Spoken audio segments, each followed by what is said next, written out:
L'Iran prêt à revenir à la table des négociations sur le dossier nucléaire. Téhéran a répondu ce lundi à une proposition de l'Union européenne visant à sauver un accord saboté par Donald Trump lorsqu'il était président.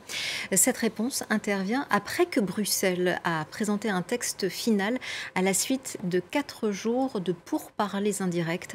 Les explications de Kelly Doucy. Pour Washington, il n'y a plus rien à négocier.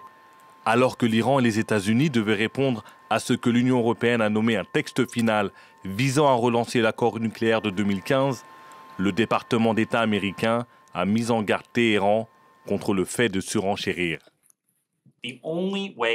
La seule façon de parvenir à un retour mutuel à la conformité avec l'accord de Vienne est que l'Iran abandonne d'autres demandes inacceptables qui vont au-delà de la portée de cet accord. Nous avons longtemps qualifié ces demandes de superflues. L'UE a rédigé la proposition la semaine dernière, affirmant qu'il n'y avait plus de place pour des négociations ou des compromis. Depuis plus d'un an, le bloc a facilité les discussions pour tenter de sauver l'accord de Vienne, après son annulation en 2018 avec le retrait du président américain de l'époque, Donald Trump.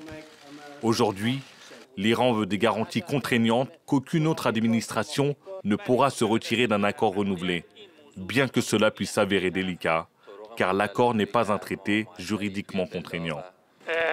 Si l'Amérique montre qu'elle est prête à être flexible et réaliste, alors dans les prochains jours, nous pourrons parvenir à un accord.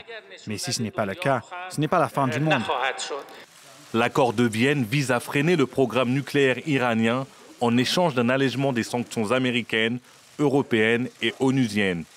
Les analystes estiment que Téhéran et Washington ont des raisons impérieuses de maintenir le pacte en vie, mais admettent qu'aucune des parties n'est disposée à faire des concessions.